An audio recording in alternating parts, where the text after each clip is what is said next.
கர்த்தருடைய பரிசுத்த நாமத்துக்கு மகிமை உண்டாவதாக. விஜயனல் ஹோலி ஸ்பிரிட் மினிஸ்ட்ரிஸ் வழியாக கர்த்தருடைய வார்த்தைகளோடு கூட பகிர்ந்து கொள்வதிலே நாங்கள் மிகவும் சந்தோஷப்படுகிறோம். உங்களை வாழ்த்துகிறோம், உங்களை வரவேற்கிறோம். ஓய்வு நாள் சத்தியத்தை நீங்கள் அதிகமாய் நீங்கள் அறிந்து கொள்ளும்படி கர்த்தர் எங்களுக்கு ஒரு தருணத்தை சொல்லும்படி ஒரு வாய்ப்பு தந்ததற்காய் ஒரு பாதத்தை பணிந்து நான் முத்தமிட்டு பணிந்து கொள்கிறேன். கேட்கிற ஞான சகோதரி சகோதரியே, ஓய்வு நாள் என்பது சாதாரணமான நாள் அல்ல, அது விசேஷமான நாள், அது மனமகிழ்ச்சியின் நாள். ஆமே. தேவனுடைய அக்கினிமயமான வேலையினால் எழுதி கொடுக்கப்பட்ட கட்டளையில பிரதானமான கட்டளை ஒவ்வொரு மனுஷருக்கும் என்பதை உணர்ந்து இது நாள் வரைக்கும் நீங்கள் பொறுமையாய் இந்த சத்தியத்தை நீங்கள் அறிந்து கேட்டதற்காக நான் உங்களுக்கு நன்றி செலுத்துகிறேன். அது மாத்திரமல்ல, புறஜாதியாரிலிருந்து நீங்கள் ரட்சிக்கப்பட்டிருக்கலாம். அமைதி பேசிக்கொண்டிருக்கிற நாங்களும் புறஜாதியார் தானே. ஆமே. எல்லாருமே இந்த தேசத்தில் இருக்கிறவங்க எல்லாருமே புறஜாதியார் தான். ஆமே. உண்மையாகவே அவர்கள் கிறிஸ்தவர்கள் இல்லை, பிறப்பில. அல்லேலூயா. இஸ்ரவேல் என்று சொல்லி தனியாகவோ ஆமே மற்றவர்கள் தனி என்று சொல்லி தேவனாகிய கர்த்தர் பிரித்து அவர் பார்ப்பதில்லை. அவர் பட்சபாதம் இல்லாத தேவன், ஒருவரையும் இன்னான் ஜாதி என்று சொல்லி அவர் வேறு பிரித்து பார்க்கிற என் ஆண்டவராகிய இயேசு கிறிஸ்து அப்படிப்பட்ட குணமுள்ள தேவன் அவர் அல்ல. வருத்தப்பட்டு பாரம் சுமக்கிறவர்களே நீங்கள் எல்லாரும் என்னத்தில் வாருங்கள், நான் உங்களுக்கு இளைப்பாறுதல் தருவேன் என்று ஆண்டவராகிய இயேசு கிறிஸ்து அவர் தாயுடைய அன்பை காட்டில் வெளியேறப்பட்டது அவருடைய அன்பு.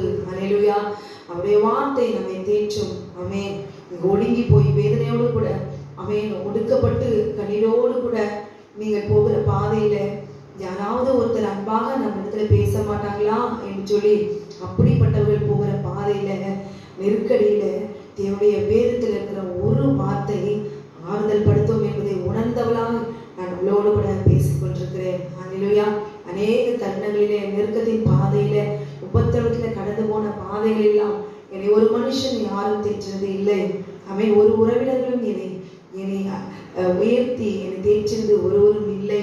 அவன் என் தேற்றவானாகிய என் ஆண்டவராகிய இயேசு கிறிஸ்து பரிசுத்த ஆவியானுடைய வல்லமை மாத்திரமே இதுவரைக்கும் என்னை நிற்க வைத்திருக்கிறது, எங்களை வாழ வைத்திருக்கிறது. நாங்கள் நிற்பதும் நிர்மூலமாகாததும் என்னுடைய சுத்த கிருபை. அல்லேலூயா. ஆமென். அது உணர்ந்தவர்களுக்கு, ருசித்தவர்களுக்கு, அவரை அறிந்தவர்களுக்கு மாத்திரம்தான் புரியும். ஆமென். உங்களுக்கும் அப்படிப்பட்ட ஆண்டவராகிய இயேசு கிறிஸ்து அறிந்து கொள்ள வேண்டும் என்பதற்காகத்தான் எங்களுடைய நோக்கம் ஒன்றே ஒன்று. அல்லேலூயா. இந்த பூமியில் ஜீவனுக்கு ஏதுவானவர்களை பிரசங்கிப்பதல்ல, பரலோக ராஜ்யத்தின் ஆத்துமா விளையேறப்பட்டது. ஆத்துமா பரலோக ராஜ்யத்துக்குரியது. பரலோக ராஜ்யத்துக்குள்ள பிரவேசிக்க வேணும். ஒரு ஆத்மாவும் இடறி போக கூடாது. ஒரு ஆத்மாவும் கர்த்தருடைய சத்தத்தை அறியாமல் போய்விடக் கூடாது. விளையேறப்பட்ட நம்முடைய அப்பா ஆண்டவராக இயேசு கிறிஸ்து உங்களுக்காகவும் எனக்காகவும் அவர் காத்துக் கொண்டிருப்பதற்கு எதற்காக? தேவனுடைய கட்டளையின்படி கீழ்ப்படிந்தவர்களாய் வாழ வேண்டும் என்பதற்காக தன் ஜீவனையும் பாராமல் அல்லேலூயா உங்களுக்காக, உங்களுடைய ஜீவனுக்காகவும் என்னுடைய ஜீவனுக்காகவும் தன் ரத்தத்தை சிந்தி ஆமென் ஆமென் அவர் கொடுத்த நல்ல தேவன். அல்லேலூயா. ஆமென். நாளிலே புறஜாதியார் ரட்சிக்கப்படுவதற்கு தேவனாகிய கர்த்தர் கட்டளைகளை அவர் கொடுத்தாரா, இல்ல புறஜாதி கிறிஸ்தவர்களுக்கு கட்டளை கொடுத்தாரா, அல்லது இஸ்ரவேல் தேசத்தில் இருக்கிற தன்னுடைய சொந்த ஜனங்கள் என்று சொல்லுகிற அந்த ஜனங்களுக்கு தேவனாகிய கர்த்தர் 10 கட்டளைகளை கொடுத்தாரா? யாருக்கு தான் 10 கட்டளையை அவர் கொடுத்தார் என்று சொல்லி இந்த நாளிலே நாம் பார்க்க போகிறோம். இப்படி வாயில அவர் இஸ்ரவேலுக்கு தான், அவர் மனுஷருக்கு தான் கொடுத்தார், இப்படி தாராளமாய் பேசிவிட்டு போகலாம். ஆனால் வேத வசனத்தோடு கூட நாம் பேசும்போது ஆவியானவர் ஆம் என்று திருமணம் பற்றுவார். அல்லேலூயா. ஆமென். வேத ஆதாரத்தோடு கூட நாம் பேசும்போது தேவனுடைய பிள்ளைகள் அதை ஏற்றுக்கொள்ளக்கூடிய இருதயம் வர வேண்டும். அல்லேலூயா. புறஜாதியாரத்துல பார்த்தீர்களா, ஒருவர் முகம் பார்க்கும் பொழுது இவர்கள் நம்முடைய ஜாதி என்று சொல்லி அவர்களோடு கூட அவன் அறிந்து கொண்ட மாத்திரத்துல அவர் தன்னுடைய ஜனமாய் அவர்கள் அங்கீகரிப்பார்கள். ஏதோ முன்ன பல வருஷம் பழையது போல அவருடைய முகக்கலைகள் சந்தோஷமாய் மாறிவிடும். ஆனால் கிறிஸ்தவர்களை பார்த்தீர்களானால் நாங்கள் CSI, பெண்டிகாஸ்ட், ACI, TPM இப்படி அநேக பிரிவுகள் வருவதற்கு இருப்பதற்கு காரணம் என்ன? மனுஷனுடைய சுபாவங்கள், மனுஷனுடைய இருதயங்கள், மனுஷனுடைய சுபாவம் குறிகிறதா? எதையும் சொல்ல வருவதற்கு முன்பாகவே அவருடைய இருதயம், அவருடைய சுபாவம் குறிகிறதால் எதற்கும் தேவ வசனத்துக்கு நாம் ஏற்றுக்கொண்ட சத்தியத்துல வளரும் பொழுது அதற்கு உண்மையான சத்தியம் கடந்து வந்தாலும் தன் இருதயத்தை இடம்படாதபடியை குறுகின மனதோடு கூட வரும்போதே தடுத்து நிற்கிறவர்களாய், வாசலில் வருவதற்கு முன்பாக கதவை அடைத்து போடுகிறவர்களாய், ஆமென், அதை தைரியமா அந்த வசனத்தை கேட்க கூட இருதயம் இல்லாதவர்களா, ஆமென், இருக்கிறவர்களாய் இருக்கிறார்கள் கிறிஸ்தவர்கள். ஏன் கேட்டால் தான் என்ன? ஓய்வு நாள் கட்டளை தேவன் கொடுத்த 10 கட்டளை கேட்டால் தான் என்ன? அதை கேட்டுவிட்டால் கீழ்ப்படிய வேண்டும், கீழ்ப்படியாமல் போக வேண்டும் என்று மனுஷனுடைய இருதயத்தில் சொல்லுகிறபடி நடக்கிற அந்த ஒரு தைரியமோ ஒரு நம்பிக்கையோ கேட்பதற்கு கூட காதுள்ளவன் கேட்க கடவன் என்று தேவனாகிய கர்த்தர் சொல்வதற்கு காரணம் என்ன? கேட்டுதான் பார்ப்போமே, என்னதான் சொல்றாங்க தேவனுடைய கட்டளை குறித்து, என்னதான் அவங்க சொல்றாங்கன்னு சொல்லி கேட்பதற்கு கூட தேவன் இந்த நாளிலே ஒரு வாய்ப்பை கொடுத்தாலும் அந்த ஓய்வு நாள் அப்படின்னு சொல்லும் பொழுது வாசலை அடைத்து போடுகிறார்கள். ஹல்லேலூயா. கர்த்தர் உங்களுக்கு கொடுப்பதற்கு காரணம் என்ன? பேழைக்குள்ளே சேர்த்துக் கொள்வதற்காகத்தான். ஹல்லேலூயா. சுற்றிலுமாய் அருவருப்புகள் நிறைந்திருந்தாலும் இன்றைக்கு உங்களை பார்த்து தேவனாகிய கர்த்தர் அவருடைய உண்மையான சத்தியத்தை, அவர் கட்டளைகளை குறித்து சொல்லுவதற்கு காரணம் என்ன? ஆமென், உங்களை அவர் பேழைக்குள்ளாக அவருடைய உள்ளங்கைகளிலே உங்களை அரவணைத்துக் கொள்வதற்காக, அணைப்பதற்காகத்தான் தேவனாகிய கர்த்தர் அவர் சொல்லிக் கொண்டிருக்கிறார். ஹல்லேலூயா. இதை கேட்கிற பிரியமான தேவனுடைய பிள்ளைகளே, இந்த சத்தியத்தை சொல்வதனால உங்களை எல்லாம் ஒரு ஜனக்கூட்டமாய் சேர்த்து ஆலயத்தில் அப்படியே சேர்த்து வைத்துக் கொண்டு அப்படியே உலக உபதேசங்களிலே பூமிக்குரிய உபதேசங்களினாலே சொல்லி வஞ்சித்து இந்த உலகத்திலே எப்படி சமாதானம் சந்தோஷத்து கூட வாழலாம் என்பது அவன் சொல்லிக் கொடுப்பதற்காக வேதம் அவன் எழுதப்படவில்லை. வேதம் சரீரத்திலும் உங்களுடைய ஆத்துமா சத்தியத்தை அறிகிற அறிவினாலே அறியும் போது உங்களுடைய சரீரம் இங்கே உண்மையாகவே இளைப்பாறும். அல்லேலூயா. அப்படின்னா வேதனைகள் வராதா? உபத்திரங்கள் வராதா? ஏன் புறஜாதியாருக்கு வேதனைகள் இல்லையா? புறஜாதியாருக்கு அவர்களுக்கு வியாதிகள் இல்லையா? அவர்களுக்கு மரணம் இல்லையா? துக்கம் இல்லையா? அவங்களுக்கு எல்லாம் சாபம் இல்லையா? அவர்களும் கடந்து போகிறார்கள். வாழ்க்கையில என்னென்னலாம் நடக்கிறதோ அவர்கள் தேவனை நம்பி அவர்கள் வாழ்ந்து கொண்டு போகிற பாதையிலே ஏற்ற தாழ்வுகள் வந்தாலும் அவர்களும் அந்த வாழ்க்கையில வரும்பொழுது அவைகள் எல்லாம் எதிர்நோக்கிதான் போகிறார்கள். அல்லேலூயா. நம்முடைய வாழ்நாட்களிலே நமக்கு தேவன் கொடுத்த கட்டளையின்படி நாம் நீதியின் பாதையில நடக்கும்போது நம்முடைய வாழ்க்கையில எப்படிப்பட்டதான மரணமோ எந்த சூழ்நிலையோ வந்தாலும் இது தேவன் மேல குற்றம் சுமத்தி அவரை விட்டு விலகி போவதற்கு ஏதுவான வழிகளை வாசலை தேடக்கூடாது. அல்லேலூயா. அப்படியானால் தேவனுடைய பிள்ளைகள் கட்டளையில் நடக்கும் பொழுதுதான், நீதி பாதையில் நடக்கிறதுனாலதான் அவர்களுக்கு இப்படிப்பட்ட ஒரு உபத்திரம், கடன் பிரச்சனை, தரித்திரம், வியாதி, சாபம் இப்படி எல்லாம் வருது. இந்த கர்த்தரை தேடாமல் நாம் உலக பிரகாரமாய் புறஜாதியை போல சந்தோஷமாய் உலகத்தின் இன்பங்களை அனுபவித்து வாழ்ந்தால் சந்தோஷமாய் இருக்குமே என்று நினைக்கிறீர்களோ, அவர்களுக்குள்ள வாழ்க்கையிலும் சாபம் உண்டு, அவருடைய வாழ்க்கையிலும் உழைப்பு, வேதனை உண்டு, கண்ணீர் உண்டு, வியாதிகள் உண்டு, மரணம் உண்டு என்பதை நினைத்துக் கொள்ள வேண்டும். அல்லேலூயா. ஏன் தேவனுடைய கட்டளை கீழ்ப்படியாமல் போவதனால் தான் என்ன? இந்த பூமியில நீங்க பார்த்தீர்களானால் சகல அருவருப்புகளும் நிறைந்த உலகத்திலே எல்லா விதமான ஜாதிகளும் ஜீவங்களும் வாழ்ந்து கொண்டுதான் இருக்கிறது. அவர்களுடைய சுய விருப்பத்தின்படி வாழ்ந்து கொண்டுதான் இருக்கிறார்கள். ஆனால் தேவனுடைய சித்தத்தை அறிந்து உணர்ந்தவர்களால் ஒரு ஜன கூட்டம் சத்தியத்தை அறிவிலே வளர்ந்தவர்கள் என்று சொல்வதற்கு காரணம் என்ன? அவர்கள் தேவனுக்கு கீழ்ப்படிந்தவர்கள். அல்லேலூயா. தேவனுடைய கட்டளைக்கு கீழ்ப்படிந்தவர்கள் இவர்கள் பரலோக ராஜ்யத்தை சுதந்திரித்து கொள்வார்கள். அப்படியானால் இன்றைக்கு போதிக்கப்படுகிற சத்தியங்கள் என்ன? போதிக்கப்படுகிற சத்தியத்துக்கு விரோதமாய் பேசுவதற்காக தேவன் என்னை அழைக்கவில்லை என்பதை புரிந்து கொள்ள வேண்டும். அல்லேலூயா. ஒரு சத்தியத்தை மறுதலித்து மறைத்து பேசும்பொழுது உண்மை என்றைக்காவது ஒரு நாள் எங்கிருந்தாவது புறப்பட்டு வரும். ஒரு விளக்கை கொடுத்து கட்டிலின் கீழே வைத்தாலும் கூட நம் தேவனாகிய கர்த்தர் அதை எடுத்து மலையின் மேலே வைத்து உயர்ந்த மேலே வைத்து ஆண்டவர் அந்த வெளிச்சத்தை கூட பலருக்கு வழிகாட்டும்படி அந்த வெளிச்சத்தினுடைய மகிமையில நடப்பதற்கு கனத்தை கொடுக்கிற தேவன் என்பதை நாம் உணர்ந்து கொள்ள வேண்டும். ஹல்லேலூயா. ஒருவரை குற்றப்படுத்தி, ஒருவரை துக்கப்படுத்தி, ஒருவர் போதிக்கிறதை குற்றம் சொல்லி போதிப்பதற்காக அழைக்கப்பட்ட ஊழியர்கள் அல்ல. தேவன் அவர்களுக்கு விரோதமாய் பேசுவது விரோதமாய் பேசுவதில்லை, பேசுகிற அவருடைய வார்த்தை தேவனுடைய வார்த்தை. ஹல்லேலூயா. என் அப்பாவை குறித்து யாராவது தவறாய் சொல்வார்களானால் ஒரு தகப்பன் உலகத்துக்குரிய ஒரு பிள்ளையோ அதுவே தாங்காது. ஹல்லேலூயா. துக்கு துரோகம் செய்கிறார்கள் என்று சொல்வார்கள்.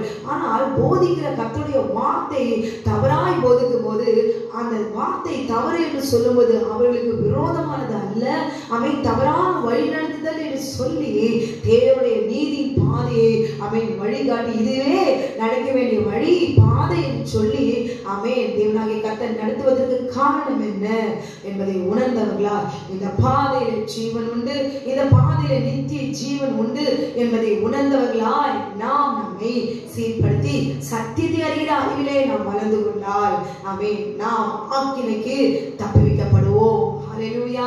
ஆமென். இதை நான் மனத்தாண்மையோடு கூட நான் உங்களுக்கு அன்பாய் நான் கேட்டுக்கொள்கிறேன். கேட்கிற அருமையான சகோதரே, இது ஓய்வு நாள் என்று சொல்லும் பொழுது இது ஓய்வு நாள் சத்தியம் என்று சொல்லி விரோதமாய் பேசி ஆத்தும் அவை ராஜ்யத்துக்குள்ளாக பிரவேசிக்க விடாதபடிக்கு உங்களையும் கேட்கிற அவர்களையும் எல்லாவற்றையும் மறுதலித்து அந்த ஆட்டுடைய ஆத்துமாவையும் நீங்க வீணடிக்காதீர்கள், வழி விடுங்கள். ஹல்லேலூயா. ஆமென்.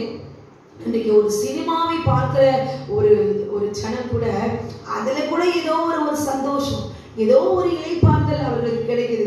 போய் கொஞ்ச நேரம் ஒரு 3 hours உட்கார்ந்துட்டு வந்தா அந்த சினிமா தியேட்டர்ல தன்னை மறந்து போய் உட்கார்ந்துட்டு எழுந்து வராங்க. ஆமென். அப்படி ஒரு அருவருப்பான ஒரு காட்சிகளை பார்த்துட்டு வருகிறவர்களுக்கே ஒரு தற்காலிகமான அழிவுக்குரிய ஒரு இளைப்பாறுதல் கிடைக்குமானால் தேவனுடைய சமூகத்துல கர்த்தருடைய பரிசுத்த ஓய்வு நாளை பரிசுத்தமாய் ஆசரிக்க நினைப்பீர்களாக என்று தேவன் எழுதி அக்கினிமயமான விரலினால் எழுதி கொடுக்கப்பட்ட கட்டளையை ஆமென் மாம்சமும் ஒன்று கூடி மனுஷர்கள் கணவனும் மனைவியும் சேர்ந்து சந்தோஷமா பாவத்தை அனுபவிக்க வேண்டும் என்றுதான் தேவனாகிய கர்த்தர் ஆதி ஏழேனிலே அவர் சிருஷ்டித்தார் என்று சொல்லி போதிக்கிறார்களே. ஹல்லேலூயா. ஆமென். மனுஷன் பெண்ணோடு கூடி கைகளினாலே பாவத்தை அருவருப்பிலே பிறப்பித்தவர்கள் போதிக்கிறார்கள். ஆமென். தேவனுடைய கட்டளை அது இஸ்ரவேலுக்கு என்று சொல்லி அப்படி போதிக்கிற கரத்தை பாருங்கள், அது அருவருப்பான கை. ஹல்லேலூயா. ஏதேனிலே தேவனுக்கு துரோகம் செய்த கை, ஏதேனிலே பழத்தை பறித்தவள் என்பதை ஆமென் ஏதேன் தோட்டத்தை நாசப்படுத்தினவள் என்பதை உணர்ந்தவர்களா அந்த சத்தியத்தை போதிக்கிற அதுதான் சத்தியம் என்று போதிக்கிறவருடைய கைகளை பாருங்கள். இருமணம் உள்ளவர்களே உங்கள் கைகளை சுத்திகரிங்கள் என்று ஆண்டவர் சொல்லுகிறார். காரணம் என்ன? இப்படி ஒரு ஆட்டுக்குடி இப்படி சொல்லி ஏமாத்து, இந்த மாதிரியான ஆட்டுக்குடி இப்படி சொல்லி ஏமாத்து. ஹல்லேலூயா. வஞ்சித்து ஓநாயில போல நாம் தேவனுக்கு துரோகம் செய்யக்கூடாது. ஹல்லேலூயா. இந்த நாளில கூட புறஜாதியார் ரட்சிக்கப்பட வேண்டும் என்றால் என்ன தேவை? ஆனால் இப்பொழுது போதிக்கப்படுகிற சத்தியங்கள் என்ன? நியாய பிரமாணம் எல்லாம் கட்டளைகள் எல்லாம் அது இஸ்ரவேலுக்கு மாத்திரம்தான், அதெல்லாம் நமக்கு இல்லை என்று சொல்லி போதிப்பதனால லாபம் என்ன? அல்லேலூயா. ஒரு ஆட்டுக்குட்டியாய் இடறி விழுவதற்கு சொல்லப்படுகிற உபதேசத்தினால லாபம் என்ன? அல்லேலூயா. வஞ்சிக்கிறதுனால லாபம் என்ன என்பதை போதிக்கிற சொல்லுகிற ஆத்துமாக்கள் இந்த நாளிலே மனம் திரும்ப வேண்டும். உழைப்புக்கு ஏற்ற கூலியை எஜமான் நிச்சயமாகவே அவர் கொடுத்து அவர் வல்லமையுள்ளவராய் இருக்கிறார். ஹல்லேலூயா. ஆமென். இந்த நாளிலும் கூட ஏன் உண்மையாகவே இஸ்ரவேலுக்கு தானா என்பதை இந்த நாளிலே பார்க்க போகிறோம். இன்னைக்கு நீங்கள் கேட்டுக்கொண்டிருக்கிற எல்லா சபைகளிலும் அது இஸ்ரவேலருக்கு நமக்கல்ல, அது யூதருக்கு நமக்கல்ல. அப்ப புறஜாதியார் சொல்லுகிறார் இவர்கள் கிறிஸ்தவர்கள், இவர்கள் முஸ்லிம்கள், இவர்கள் சீக்கியர்கள் என்று சொல்லுகிறார்களே, அவர்களுக்கும் மற்றவர்களுக்கும் வித்தியாசம் என்ன? ஒரு கிறிஸ்தவன் மனுஷராய் பார்க்க வேண்டும். ஒரு புறஜாதியார் என்று சொல்வதற்கு அவர்கள் அருவருப்பானவர்கள் என்பதற்காக அல்ல, அவர்கள் தேவர்களை வழிபடுவர்கள் என்ற வித்தியாசமே தவிர அவர்கள் அன்புள்ளவர்கள். ஹல்லேலூயா. அவர்கள் கனமுள்ளவர்கள். கிறிஸ்தவர்களை காட்டிலும் அவர்கள் அன்புள்ளவர்கள், அவர் பாசம் மிகுந்தவர்கள். ஒரு மனமாய் அவர் ஜாதியாரோடு கூட ஒரு மனமாய் கலந்து உறவாடுகிறவர்கள், அவர்களை போல ஒரு மனதோடு கூட ஒன்று கூடி ஒற்றுமையாய் இருக்கிறவர்கள் அவர்கள் புறஜாதியார். ஆனால் கிறிஸ்தவர்கள் மனுஷனை பார்ப்பதில்லை, அவர்கள் இஸ்ரவேலர், அவர்கள் யூதர்கள், அவர்களுடைய பழக்க வழக்கங்கள். ஹல்லேலூயா.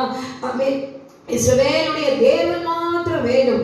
தேவன் ஆண்டவராக இயேசு கிறிஸ்து, அவர் நாம மாத்திரம் வேண்டும், ஆனால் அவரை அறிந்து கொள்ளாதீர்கள். ஆவி 14ஆம் தேதி ஆட்டுக்குட்டி அடிக்கப்பட்டது என்பதை தெரிந்து கொள்ளுங்கள். ஆவின் பாதத்துடைய ஆசீர்வாதத்தை மாத்திரம் அறிந்து தெரிந்து கொள்ளுங்கள். ஆனால் ஆட்டுக்குட்டி எதற்காக அடிக்கப்பட்டது என்பதை அறிந்து கொள்ளாதீர்கள். அப்படி அறிந்து கொண்டீர்கள் நீங்கள் பரிசுத்தமாகி விடுவீர்கள். நீங்கள் பரிசுத்தமாகி விட்டால் உங்க வீட்டில் பிரச்சனை வரும். அதெல்லாம் அப்படியே வருஷத்தின் 1ஆம் மாதம் இதெல்லாம் மாத்திரம் சத்தியத்தை மாத்திரம் தெரிந்து கொள்ளுங்க. ஆனா அறிந்து கொண்டு அதன்படி நடந்து மட்டும் விழுந்து விடாதீர்கள். அது இஸ்ரவேலுக்கு எகிப்திற்கு எப்படி சொல்லும் பொழுதே, அன்றைக்கு மோசே காலத்துல எகிப்துல பாத்தீங்கன்னா ஆட்டுக்குட்டி ஆபீப் என்கிற மாதத்துல அது அடிக்கப்பட்டது. அன்றைக்கு அடிக்கப்பட்டது. அதெல்லாம் நிறைவேற்றதான் ஆட்டுக்குட்டியாக வந்தார் என்று சொல்வதற்கு தைரியம் இல்லை, விசுவாசம் இல்லை. அதை நிறைவேற்றுவதற்காக தான் ஆட்டுக்குட்டியானவர் வந்தார் என்று சொல்வதற்கு, உபதேசிக்கிறவர்களுக்கு சொல்வதற்கு தைரியம் இல்லை, விசுவாசம் இல்லை. விசுவாசம் இல்லாம இங்க வந்து நின்று அவர் ஏதோ ஒரு நாள் அடிக்கப்பட்டார், வெள்ளிக்கிழமை அடி மரித்தார், ஞாயிற்றுக்கிழமை உயிர்த்தெழுந்தார், பொய். அல்லேலூயா. சொல்லுவதனால லாபம் என்ன? ஒரு புறஜாதியார் உங்களை கவனித்துக் கொண்டிருக்கிறார்கள். இஸ்ரவேலின் தேவனை வழங்குகிறவர்கள் எப்படிப்பட்டவர்களாக இருக்கிறார்கள் என்பது அவர் சாட்சி கொடுக்கிறார்கள். அல்லேலூயா. ஆமென். அவர்கள் நம்மை உற்று பார்த்து கொண்டிருக்கிறார்கள். எசேக்கியேல் 20ஆவது அதிகாரத்தை வாசிச்சு பாருங்க. அவர்கள் நம்மை கூர்ந்து கவனிக்கிறார்கள். இவர்களுடைய தேவனை இவர்கள் வழிபடுகிறார்களே, இவர்கள் எப்படிப்பட்டவர்கள் என்பதை அல்லேலூயா போதிக்கிறவர்கள். தேவனுடைய கட்டளைகள் நமக்கு அல்ல, அது இஸ்ரவேலுக்கு. ஆனால் நம்முடைய ஆண்டவராகிய இயேசு கிறிஸ்து நம்மை பார்த்து புறஜாதியார் கிறிஸ்தவர்கள், இவர்கள் புறஜாதியார், இவர்கள் இஸ்ரவேலர், இவர்களுக்கு தான் கட்டளை கொடுத்தேன் என்று சொல்லி தேவன் பிரித்து பிரித்து ஒவ்வொருவருக்கும் வேதத்தை ஆவியானவர் எழுதி பிரித்து பிரித்து விட்டு கொடுக்கவில்லை. ஒரே வேதம், ஒரே சத்தியம், ஒரே விடுதலை, எல்லாருக்கும் ஒரே சமாதானம். இப்படி தேவனுக்கு விரோதமாய் மற்றவர்களை இன்னைக்கு 7ஆம் நாள் ஓய்வு நாள் என்று சொன்னாலே கோபம், 7ஆம் நாள் என்று சொன்னாலே அவர்கள் அருவருப்பான தவறான உபதேசத்தை போதிக்கிறார்கள் என்று குறிப்பிட்டு அந்த ஆட்டுக்குட்டிகளை வஞ்சிக்கிறதாலே லாபம் என்ன? அல்லேலூயா. பிரியமான சகோதரே சகோதரியே, வேதம் சரீரத்துக்கு கொடுக்கப்பட்டது, ஆத்துமாக்கு கொடுக்கப்பட்டதுதான். ஆனால் அது எழுதி கொடுக்கப்பட்ட வார்த்தை அனைத்தும் விசுவாசிக்கும் போது நீங்கள் ஆத்துமா பரலோக ராஜ்யத்துக்குள்ள பிரவேசிப்பதற்காக தேவன் ஆவியானவர் எழுதி கொடுக்கப்பட்டது என்பதை உணர்ந்து சரீரத்தில் கீழ்ப்படிய வேண்டும். அல்லேலூயா. இந்த நாளில் கூட ஏன் உண்மையாகவே அது இஸ்ரவேலுக்கு தான் கொடுத்தார்களா என்று வாயினாலே சொல்லிவிட்டு போகலாம். ஆனால் இன்றைக்கு வேத வசனத்தோடு கூட வேத வசனங்கள் வேதத்தில் உண்டு. ஆனால் குறிப்பிட்டு ஒரு 2-3 வசனங்களை பார்த்து வேத வசனத்தோடு கூட நான் வாசிக்க நான் விரும்புகிறேன். அப்போஸ்தலர் 6ஆவது அதிகாரம் 9வது வசனத்திலே பார்க்கும்பொழுது, ஆண்டவராகிய இயேசு கிறிஸ்து உயிர்த்தெழுந்த பிறகு அவரை சீடர்கள் எல்லாம் பலமாய் தேவன் மேலே விசுவாசித்து, நான் உயிர்த்தெழுந்த பின்பு எங்கே போவேன்? கலிலேயாவுக்கு போவேன் என்று தேவனாகிய கர்த்தர் சொல்லி இருந்தார். அல்லேலூயா. அவர் சீஷர்களோடு கூட சஞ்சரிக்கும் போதெல்லாம் அவைகள் எல்லாம் நினைவு கூறும்படி அப்பப்ப சொல்லிட்டே வந்தார். ஆனாலும் உயிர்த்தெழுந்த பின்பு மறந்து போனார்கள். நான் சொன்னபடி உயிர்த்தெழுவேன் என்று சொல்லி இவர்கள் மறந்து போனார்கள். அல்லேலூயா. ஆனால் அதற்கு பின்பாக எல்லாவற்றையும் அறிந்த பிறகு 7ஆம் நாளாகிய ஓய்வு நாளிலே, வாரந்தோறும் வருகிற ஓய்வு நாளாகிய சனிக்கிழமையிலே அவர் சொன்னபடியே உயிர்த்தெழுந்தார் என்று சொல்லி வேத வசனத்தோடு கூட மத்தேயு 27ஆவது அதிகாரம் 62வது வசனத்தின்படி நீங்கள் இந்த உண்மையை அறிந்து கொள்ள வேண்டும். அல்லேலூயா. இயேசு இந்த நாளிலே உயிர்த்தெழுந்தார், இந்த நாளிலே உயிர்த்தெழுந்தார், மரித்தார் என்று சொல்லி ஜனங்களை வஞ்சிப்பதற்காக அல்ல. உண்மையை தெரிந்து கொள்ளுங்கள், உண்மையாய் விசுவாசிகள். உங்களுடைய தகப்பன் இவர்தான் என்பதை அறிந்து கொள்ளுங்கள். அல்லேலூயா. என் தகப்பன் இப்படி இருப்பாரு, இவ்வளவு ஹைட்டா இருப்பாரு, இந்த சாயல்ல இருப்பாரு அப்படின்னு சொன்னாங்க. அப்படி இல்லை. என் ஆண்டவர் இந்த நாளிலே மரித்தார், இந்த நாளிலே உயிர்த்தார், வேத வசனத்தோடு கூட இருக்கிறதே என்று சொல்லி வஞ்சிக்கிற உபதேசிக்கிற சத்தியத்தை சொல்லுகிறவர்களுக்கு நீங்கள் ஆட்டுக்குட்டிகள் சொல்ல வேண்டும். அல்லேலூயா. அப்படி சொல்லும் பொழுது அவருடைய வார்த்தை என்ன விதமாய் வரும்? தேவனுக்கு விரோதமாய், அப்படி சொல்லுகளுக்கு விரோதமாய் கள்ள தீர்க்கதரிசிகள். அல்லேலூயா. இன்னைக்கு யூடியூப்ல பேசிக் கொண்டிருக்கிறோம், வார்த்தைகளை நீங்க கேட்கிறீர்கள். நீங்கள் யார் என்று எங்களுக்கு தெரியாது. உங்களால் எந்த ஆதாயம் அடைய போவதில்லை. ஆனாலும் தேவனுடைய சித்தம் நிறைவேற வேண்டும். உடைய எல்லா மனுஷருக்கும் தேவன் கட்டளை கொடுத்தார் என்று நிரூபிப்பதற்காக இந்த நாளில் உங்கள் மத்தியிலே தேவனாகிய கர்த்தர் அவர் பேசிக் கொண்டிருக்கிறார். ஸ்தேவானை நீங்கள் பார்த்தீர்களானால் மிகுந்த வைராக்கியத்தோடு கூட ஸ்தேவான் விசுவாசத்திலே அவர் வல்லவர். ஸ்தேவான் விசுவாசத்தினாலும் வல்லமையினாலும் நிறைந்தவனால் ஜனங்களுக்குள்ளே பெரிய அற்புதங்களையும் அடையாளங்களையும் செய்தார் என்று நாம் வாசிக்கிறோம். ஹல்லேலூயா, ஆமென். அந்த இடத்துல ஸ்தேவான் தேவனுடைய வார்த்தை கொடுத்து வல்லமையோடு கூட அவர் பிரசங்கித்துக் கொண்டிருக்கிறார். அப்போ பாத்தீங்கன்னா அங்க யார் இருக்கிறாங்கன்னு நான் வாசிக்கிறேன். 9வது வசனம், அப்பொழுது லிபர்த்தினர் என்னப்பட்டவர்களின் ஆலயத்தை சேர்ந்தவர்களிலும் சீரேனே பட்டணத்தாரிலும் அலெக்சாந்திரியா பட்டணத்தாரிலும் சிலிசியா நாட்டாரிலும் ஆசியா தேசத்தாரிலும் சிலர் எழும்பி ஸ்தேவானுடைய தர்க்கமணினார்கள். அவன் பேசின ஞானத்தையும் ஆவியும் எதிர்த்து நிற்க அவர்களால கூடாமல் போயிற்று. இங்க பாத்தீங்கன்னா இங்க இருக்கிறவர்கள் யூதர்கள் மாத்திரமல்ல, சகல பட்டணத்தாரும் எல்லா தேசத்தாரும் அங்க கூடி அங்க குழுமி இருந்த சபை நடுவே ஸ்தேவான் தைரியமாய் அவர் பேசுகிறார். அவர் பேசின அந்த ஞானத்தையும் ஆவியும் எதிர்த்து நிற்க அவர்களால கூடாமல் போயிற்று. அல்லேலூயா, ஆமென். பாத்தீங்கன்னா எல்லா ஜாதியாரும் கூடி இருக்கிறாங்க, எல்லா பட்டணத்து ஜனங்களும் யூதர்கள் எல்லாம் கூடி இருக்கிறாங்க. அங்க பார்க்கும் பொழுது அப்போஸ்தலர் 7வது அதிகாரம் 38வது வசனத்துல பார்க்கும் பொழுது 38வது வசனம், சீனாய் மலையில் தன்னுடனே பேசின தூதனோடும் நம்முடைய பிதாக்களோடு கூட வனாந்தரத்திலே சபைக்குள் இருந்தவனும் நமக்கு கொடுக்கும்படி ஜீவ வாக்கியங்களை பெற்றவனும் இவனே. யாருக்கு? இஸ்ரவேல் ஜனங்களே, இஸ்ரவேல் ஜனங்களே, யூதர்களே. இது மற்ற ஜாதியாருக்கெல்லாம் கொடுக்கவில்லை, நமக்கு மட்டும்தான் கொடுக்கப்பட்டது என்று சொல்லி ஸ்தேவான் அங்க அறிமுகப்படுத்தவில்லை. என்ன சொல்லுகிறார்? நம்முடைய பிதாக்களோடு கூட வனாந்தரத்தில் சபைக்குள் இருந்தவனும் நமக்கு கொடுக்கும்படி. எங்க எல்லா தேசத்து பட்டணத்தாரும் உட்கார்ந்து அங்க வாக்குவாதம் தர்க்கமும் உண்டான வேலையில தைரியமா சொல்லுகிற நமக்கு கொடுக்கும்படி ஜீவ வாக்கியங்களை பெற்றவன் மோசே என்று சொல்லி. அல்லேலூயா, ஆமென். இன்றைக்கு உங்களுக்காக ஒரு அடி தூரம் நடக்க மாட்டாங்க. பொய் உபதேசங்களை, தேவனுடைய கட்டளை, அவர்கள் நியாயப்பிரமாணம் இஸ்ரவேலுக்கு என்று போதிக்கிறவர்கள் உங்களுக்காக உங்க வீடு தேடி வந்து ஜெபிக்க முடியுமா? உங்களுக்காக பக்கத்து தெரு வரைக்கும் உங்களோட கூட வர முடியுமா? உங்களுக்காக வர முடியுமா? உங்களுக்காக ஒரு உதவி செய்ய முடியுமா? உங்களுக்காக கேட்கிற நேரத்தில் ஜெபிக்க முடியுமா? அல்லேலூயா. தன்னை இழந்தவர்களால் ஒரு காரியத்தையும் செய்ய முடியாது என்பதை உணர்ந்து கொள்ள வேண்டும். மோசே இந்த கட்டளைகளை பெறுவதற்காக, தன் ஜனத்தை நித்திய ஜீவனை பெற்றுக் கொள்வதற்காக அவர் பட்ட பாடுகள் நீங்கள் உணர தியானிக்க வேண்டும். ஒரு மலையில பெற்ற தகவல் கூட ஒரு 2 கிலோமீட்டர் நடந்து வர மாட்டாங்க. ஆனால் நமக்காக அந்த சீனாய் மலை மேல அவர் ஏறும் பொழுது அவருடைய ஆத்மா, அவருடைய சரீரத்தில் இருக்கிற பலவீனம், அவர் வேதனை வந்திருக்கும் இல்லைங்களா? அந்த கல்லை எடுத்துட்டு அவர் மேல போக முடியுமா? எதற்கு? தன்னை காட்டிலும் நம்முடைய ஜனம் வரப்போகிற சந்ததி, ஆபிரகாமுடைய சந்ததி, எல்லா மனுஷனும் பெற்றுக்கொள்ள வேண்டும் நித்திய ஜீவன்.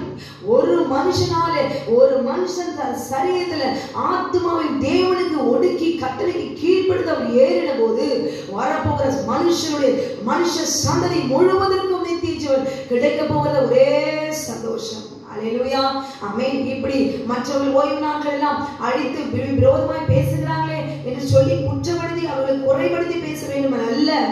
தேவன் கொடுத்த ஓய்வு நாளுடைய மகத்துவத்தை, சத்தியத்தை அறியாதபடி நாட்டுக்குடிகள் பாதாளத்து வாசலுக்கு நடத்துவதற்கு காரணம் என்ன? இதை உணர்ந்தவர்களாய் தெரிந்து கொள்ளப்பட்டவர்களாய் மாறுபடி கர்த்தர் நாளிலே அவங்களோடு கூட அவர் பேசிக் கொண்டிருக்கிறார். அல்லேலூயா, தேவன் கொடுத்த நியாய பிரமாணங்களும் புறஜாதியார் இந்த இடத்துல பார்க்கும்போது நமக்கு கொடுக்கும்படி, புறஜாதியாரும் இஸ்ரவேலரும் குழுமி இருந்த அந்த கூட்டத்தினருக்கு இவ்விதமாக ஸ்தேவான் அறிவித்துக் கொண்டிருக்கிறார். தைரியமா எல்லா ஜனங்களும் இப்ப பாத்தீங்கன்னா இப்ப நான் சுகமா உட்கார்ந்துட்டு நின்றுட்டு ஆராதிக்கிறோம், போதிக்கிறோம், பிரசங்கிக்கிறோம். ஆனால் ஸ்தேவான் பிரசங்கித்த வேலை ஆண்டவராக இயேசு கிறிஸ்து உயிர்த்தெழுந்த பின்பு இவருடைய சீடர், இயேசுடைய சீடர் என்றாலே கல்லெறிந்து கொண்டு போடுவார்கள். இயேசுவின் நாமத்தை எங்க பிரசங்கம் பண்ணியாலும் கொண்டு போடுங்க உத்தரவு. அப்படிப்பட்டதான ஒரு கொடூரமான நாட்களில இவன் தைரியமாய் ஆமென் இஸ்ரவேல் ஜனங்களுக்கு மாத்திரமல்ல எல்லா தேசத்து பட்டணங்களுக்கு முன்பாக தைரியமா எதற்கு இப்ப செத்தாலும் எனக்கு கல்லெறிந்து கொண்டாலும் சரி எனக்கு நித்திய ஜீவன் ஆமென் என்பதை உணர்ந்தவராக அவர் பிரசங்கித்துக் கொண்டிருக்கிறார். என்ன சொல்றார்? ஜீவ வாக்கியங்களையும் கற்பனைகளையும் நியாய பிரமாணங்களையும் பெற்றவர் இந்த மோசேயே என்கிறார். அல்லேலூயா. பார்த்தீங்களா? இப்ப வேத வசனத்தோடு கூட கேட்டுக்கொள்ளும் போது இந்த நாளில் இருந்து தேவனுடைய கட்டளை நான் கீழ்ப்படிவேன் என்று சொல்லி உங்களை தாழ்த்துங்கள். அது மாத்திரமல்ல 53வது வசனத்துல இது சொல்லும் பொழுது அங்க என்ன சொல்றாரு? 52வது வசனம் 51 நீங்க வாசிச்சு பாருங்க. வணங்கா கழுத்துள்ளவர்களே, இருதயத்திலும் செவிகளில் விருத்த சேதனம் பெறாதவர்களே, ஆமென், தேவனுடைய கட்டளை குறித்து ஏன் இவ்விதமாய் பேசுகிறீர்கள்? அதை அழித்து நமக்கல்ல என்று சொல்வதற்கு அவன் அழித்திடா நமக்கு என்று சொல்லுகிறவர்கள் ஏன் போதிக்கிறவர்களுக்கு விரோதமாய் பேசுவது? உண்மையான சத்தியத்தை சொல்லும் பொழுது அப்படி போதிக்கிறவர்கள் அப்படியே போதிட்டு போக வேண்டியதானே? இல்லாததை பிரசங்கிக்கவில்லையே. 7ஆம் நாள் ஓய்வு நாள் கட்டளை 10 கட்டளை ஒரு பிரதானமான தேவனுடைய கட்டளை அல்லவா? அவர்கள் உண்மையை பிரசங்கிக்கிறார்கள். அதற்கு விரோதமாய் எழுமாதபடிக்கு இந்த நாளிலே தன்னுடைய ஆத்துமாவை ஒடுக்க தாழ்த்த கற்றுக்கொள்ள வேண்டும். அதுக்கு விரோதமாய் பேசக்கூடாது. ஓய்வு நாள் கட்டளை பிரசங்கிக்கிறார்களா?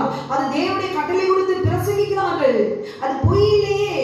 7ஆம் நாள் கர்த்தர் கொடுத்த கட்டளை தானே, அதை கீழ்ப்படியுங்கள் என்று சொல்ல கற்றுக்கொள்ளுங்கள். அது இஸ்ரவேலருக்கு நமக்கல்ல. அப்படி சொல்வதனால ஆமென் எல்லா பாவத்தையும் செய்து கொண்டிருக்கிறீர்கள் அப்படிதானே அர்த்தம்? அப்படியானா தேவனுடைய கட்டளையை ஏற்றுக்கொள்ளாமல் இருக்கிறவர்களை பார்த்து ஸ்தேவான் சொல்லுகிறார், வணங்கா கழுத்துள்ளவர்களே, இருதயத்திலும் செவிகளிலும் விருத்த சேதனம் பெறாதவர்களே, உங்கள் பிதாக்களைப் போல நீங்களும் பரிசுத்தாவிக்கு எப்பொழுதும் எதிர்த்து நிற்கிறீர்கள். தேவனுடைய கட்டளைக்கு நியாய பிரமாணத்துக்கு விரோதமாய் பேசி நிற்கிறவர்களுக்கு யாருக்கு விரோதமாய் நிற்கிறார்கள்? பரிசுத்தாவிக்கு விரோதமாய் எதிர்த்து நிற்கிறீர்கள் என்று ஸ்தேவானை சொல்லுகிறார். தீர்க்கதரிசிகளில் யாரை உங்கள் பிதாக்கள் துன்பப்படுத்தாமல் இருந்தார்கள்? நீதிபதிகளுடைய வருகையை முன்னறித்தவர்களையும் அவர்கள் கொலை செய்தால் இப்பொழுது நீங்கள் அவருக்கு துரோகிகளும் அவரை கொலை செய்த பாதகருமாக இருக்கிறீர்கள். தேவ தூதரை கொண்டு நீங்கள் நியாய பிரமாணத்தை பெற்றிருந்தும் அதை கை கொள்ளாமல் போனீர்கள் என்றார். பாத்தீங்களா? தேவ தூதரை கொண்டு நீங்கள் நியாய பிரமாணத்தை பெற்றிருந்தும் தேவ தூதரை கொண்டு பெற்ற நியாய பிரமாணம் அழித்து விட்டால் அது இஸ்ரவேலுக்கு என்று சொல்லி ஆமென். நான் நினைக்கிறேன் நாம் எல்லாரும் மனுஷர்கள் என்று. அல்லேலூயா. நான் ஆவிக்குரிய இஸ்ரவேலர் என்று சொல்லி பெருமையோடு மாத்தவே சொல்லும் பொழுது ஆமென் அந்த பிரமாணம் ஆவிக்கு இல்லையா? ஏன் ஆவிக்கு பரிசுத்தாவிக்கு விரோதமாய் எதிர்த்து நிற்கிறீர்கள் என்று ஸ்தேவான் சொல்லுகிறார். அல்லேலூயா. ஆமென். நியாய பிரமாணத்தை தேவதூதரை கொண்டு பெற்றிருந்தோம் அதை கை கொள்ளாமல் போனீர்கள் என்று சொன்ன உடனே, நியாய பிரமாணத்தை கை கொள்ளாமல் போனீர்கள் என்று சொன்ன உடனே அவர்கள் எப்படிப்பட்டவர்களை மாறி போனார்கள்? இவைகளை அவர்கள் கேட்ட பொழுது மூர்க்கமடைந்து, பாத்தீங்களா, மூர்க்கமடைந்து அவனை பார்த்து பல்லை கடித்தார்கள். பல்ல கடிக்கும் பொழுது பாருங்க எவ்வளவு ஒரு மூர்க்கம். ஏன்? நியாய பிரமாணத்தின்படி ஒரு மனுஷன் வாழ்ந்தால் நல்லது தானே. அதற்கு பேரே நியாயம் பிரமாணம், அநியாய பிரமாணம். தேவனுடைய கட்டளைப்படி நடக்காது அப்படி சொல்லும் பொழுது அநியாய பிரமாணத்தை உனக்கு போதிக்கிறார். எதற்கு? கொலை செய், விபசாரம் செய், வேசித்தனம் செய், களவு, பிறனுடைய மனைவி இச்சி, தேவனுடைய பிரமாணத்தின்படி நடக்காத, ஓய்வு நாள் ஆசரிக்காத, இதெல்லாம் அநியாய பிரமாணங்கள். இப்படி போதிப்பதனால லாபம் என்ன? பல்லை கடித்தார்கள் என்று எழுதப்பட்டிருக்கிறது. அவன் பரிசுத்தாவினால் நிறைந்தவனாக வானத்தை அண்ணாந்து பார்த்து தேவனுடைய மகிமையும் தேவனுடைய வலது பாரசில் இயேசுவானவர் நிற்கிறதையும் கண்டு ஆமென் உண்மையாய் கட்டளையும் நியாய பிரமாணத்தையும் கை கொள்ளாமல் போனீர்கள் ஆமென் சொல்லும் பொழுது தன் ஜீவனையும் தைரியமா சத்தியத்தை சொல்லும் பொழுது மூர்க்கமடைந்து அவனை பார்த்து பல்லை கடித்தார்கள். அங்கே ஆண்டவர் பாருங்க, வானத்தில் நிற்கிறது வானங்கள் திறந்திருக்கிறதையும் மனுஷகுமாரன் தேவனுடைய வலது பாரசில் நிற்கிறதையும் காண்கிறேன் என்றான். அல்லேலூயா. யார் உண்மையாகவே தேவனுடைய கட்டளைகளையும் கற்பனைகளையும் நியாய பிரமாணங்களையும் குறித்து போதிக்கிறார்களோ, நீதியின் பாதையை நடத்துகிறார்களோ, கர்த்தர் சாட்சியாக இருக்கிறார். உடைய ஜீவன் உடைய ஆத்துமா பரலோக ராஜ்யத்துக்குரியது. தேவன் ஆண்டவராக இயேசு கிறிஸ்து சாட்சியாக இருக்கிறார். தேவனுடைய 10 கட்டளை பிரமாணங்களை போதிக்கிறவர்களுடைய ஜீவனுக்கு விரோதமாய் ஆமென் வார்த்தைக்கு விரோதமாய் ஆமென் இஸ்ரவேலுக்கு நமக்கல்ல என்று சொல்லும்போது தேவன் சாட்சியாக இருக்கிற வானங்கள் திறக்கப்படும். கட்டளைக்கு விரோதமாய் போதி ஒரு மனுஷன் தன் சுயநீதியை நடக்க வேண்டும் என்று போதிக்கும் போது தேவன் சாட்சி அந்த போதகருக்கு முன்பாக இருக்கிறார். போதிக்கும் போது வானங்கள் திறக்கப்படுகிறது. இயேசு கிறிஸ்து, ஆண்டவராகிய இயேசு கிறிஸ்து அவர் சாட்சியாய் நிற்கிறார். நான் நிற்கிறதை காண்கிறேன் என்றார். எதற்கு? ஏன் அங்க என்ன சொல்லிட்டார் அவரு? ஆண்டவர் கற்பனைகளையும் கட்டளைகளையும் மோசைகளை கொடுத்தாரே நமக்கு, ஆனாலும் நீங்கள் கை கொள்ளாமல் போனீங்களே சொன்ன உடனே ஆமென் தேவனாகிய கர்த்தர் சாட்சியாக இருக்கிறார். எதற்கு? போதித்த ஸ்தேவானுடைய ஆத்துமா உண்மையை பிரசங்கித்தது. ஆமென். கை கொள்ளாமல் போனீர்கள் என்று மூர்க்கமடைந்து பல்லை கடித்தவர்கள், அது நமக்கல்ல என்று சொல்லுங்கள் போகிற இடம் எது என்பதை நீங்கள் அறிந்து கொள்ள வேண்டும். தேவனுடைய கட்டளையை குற்றப்படுத்த கூடாது. ஹல்லேலூயா. ஆமென். யார் உண்மையாகவே யூதன்? நாங்கள் ஆவிக்குரிய இஸ்ரவேலர் என்று சொல்கிறீர்களே, உண்மையாகவே நீங்கள் ஆவிக்குரிய இஸ்ரவேலன் தானா? யார் உண்மையாகவே ஆவிக்குரிய இஸ்ரவேலன்? யார் யூதன்? ஆமென். இஸ்ரவேலை பார்த்தீங்களா? இஸ்ரவேலின் தேவனும் யூதனுமாகிய கிறிஸ்துவை ஏற்றுக்கொள்பவன் தான் உள்ளான யூதன். பாத்தீங்களா? இஸ்ரவேலின் தேவனும் யூதனுமாகிய நம்ம ஆண்டவராகிய இயேசு கிறிஸ்து, யூதனுமாகிய கிறிஸ்துவை ஏற்றுக்கொள்பவன் உள்ளான யூதன். ஆவிக்குரிய இஸ்ரவேல் அவன்தான். பாத்தீங்களா? இயேசு கிறிஸ்து, அவர் இயேசு, அது மட்டும் போதும், எனக்கு கிறிஸ்து வேண்டாம். ஆமென். கர்த்தராகிய இயேசு கிறிஸ்து உயிர்த்தெழுந்த பிறகு அவர் யார்? எந்த இனத்தை சேர்ந்தவர்? அவர் யூதன். அப்ப நீங்க யூதனா? போதிக்கிறவர்கள் தேவனுடைய கட்டளை அழித்து விட்டார் என்று சொல்லுகிறீர்கள், அப்பொழுது நீங்கள் யூதனா? யார் யூதன் உண்மையாகவே? அப்ப ஆண்டவராகிய இயேசு கிறிஸ்து யாரு? யூதன். அவர் இயேசு என்ற பெயர் மட்டும் எனக்கு போதும். அவர் யூதன் என்று நான் சொல்ல மாட்டேன். நான் யூதனாயும் நான் மாற மாட்டேன். நான் ஆவிக்குரிய இஸ்ரவேலன் என்று பெருமை பட்டதை மாத்திரம் நான் சொல்லுவேன். ஹல்லேலூயா. அவருடைய கட்டளைகளையும் கற்பனைப்படியான ஓய்வு நாளையும் ஆசரித்தே ஆக வேண்டும். ஹல்லேலூயா. ஆமென். இயேசு கிறிஸ்து உயிர்த்தெழுந்த பின்பு ஆண்டவர் என்ன சொல்றாரு?